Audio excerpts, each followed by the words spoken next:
democracy that works for Americans and puts Americans back to work if we've got a president that's serious about it in the White House. Finally, we need a foreign policy that's good for America. You know, I've said before, my most important job as Commander-in-Chief will be to keep you safe. And I will do whatever is required to strike against anybody who would do us harm.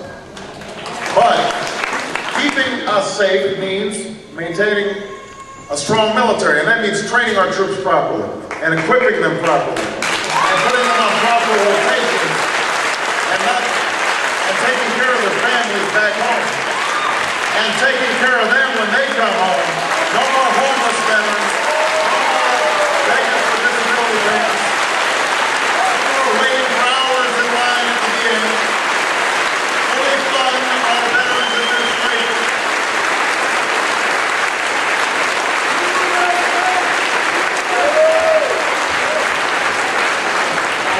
Our veterans earned their benefits, earned our respect, earned our honor. But I don't want to just strengthen our military. I also want to make sure that we use our military wisely. And the war in Iraq was unwise. It was unwise. They distracted us from the war we still have to win in Afghanistan, going after Al-Qaeda and Bin Laden. Those are the folks that killed 3,000 Americans. It's made it easier for them to recruit terrorists because it fanned the flames of anti-American sentiment. It was an unwise war. That's why I opposed it in 2002. That's why I'm going to bring it to an end in 2009.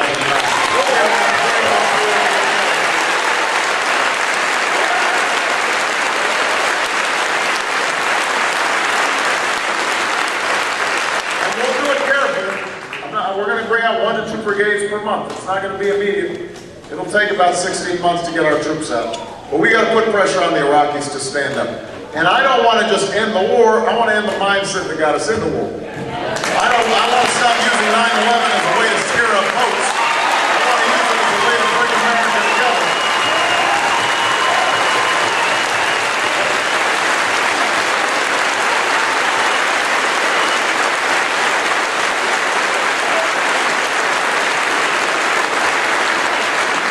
And I want to restore a sense of diplomacy to our foreign policy. I've said I'm going to meet not just with enemies, not just with people we like, but people we don't. Not just with friends, but with enemies.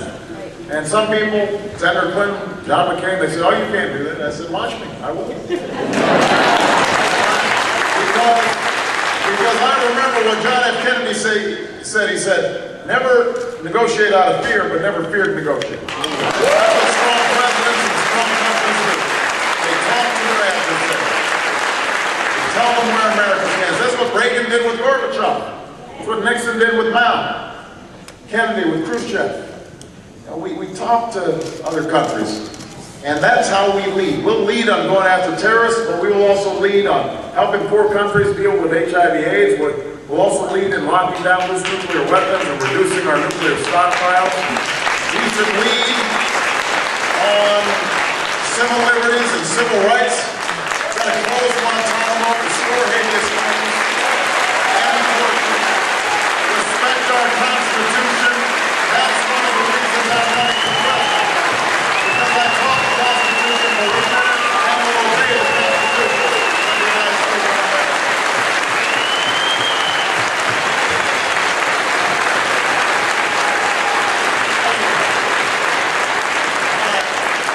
I got to stop. I promise I wasn't going to give a long speech. I got carried away. Right, let me just close by saying this. You know, we're the underdog in Pennsylvania. But here's what I know. That the people of Pennsylvania, like the people of the rest of the country, understand that politics hasn't been working for them. You know it. Politics hasn't been working for you. Every 4 years, people come before you, they make promises. They don't keep them. So let me just be clear about the promise I'm making. It's a very humble promise. You know, because I'm reminded every day of my life, not by events, then by my wife, that I'm not a perfect man. I will not be a perfect president, but I can make you this promise. If you elect me, I will always tell you what I think. I will always tell you where I stand. I'll be honest with you about the challenges that we face. I will listen to you even when we disagree, because we're going to disagree sometimes. But I'll listen to you, and we can disagree without being disagreeable and focus on the things we agree on.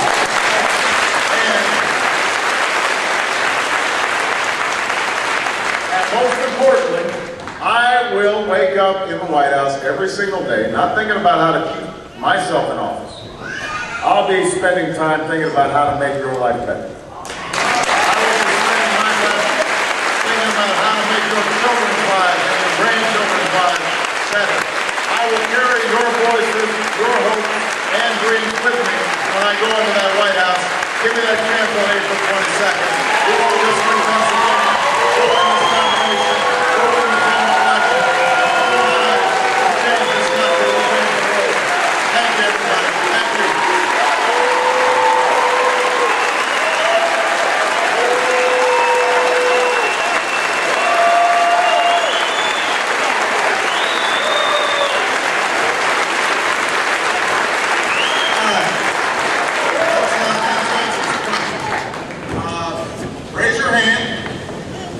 There are microphones in the audience, and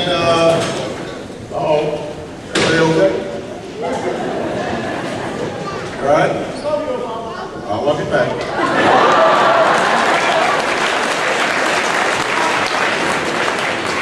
There are microphones in the audience, and we're going to go boy, girl, to make sure it's fair.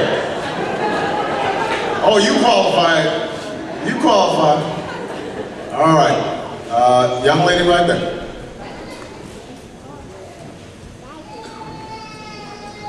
I work in a call center for the phone company for this area.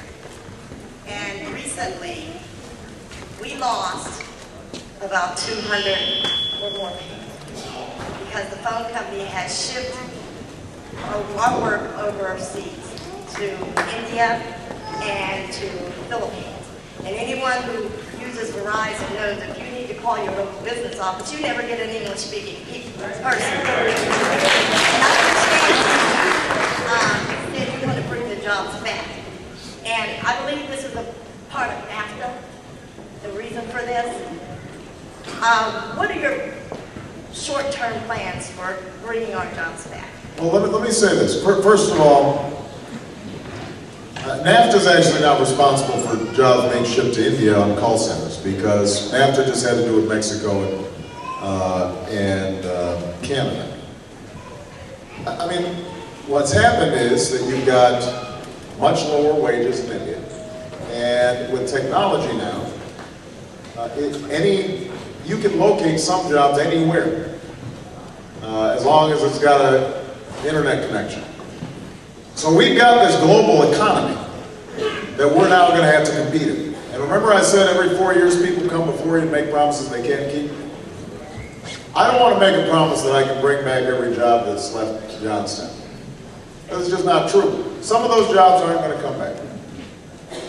What I can do as president is to create the environment in which jobs are being created and people are getting paid well and they've got decent benefits and that we're constantly growing our economy. It may not be the same jobs that left that come back.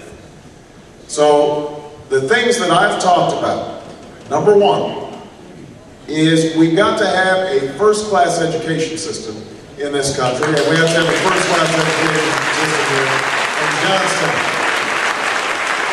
And that means investing in early childhood education and close the achievement gap so that kids are prepared when they start school.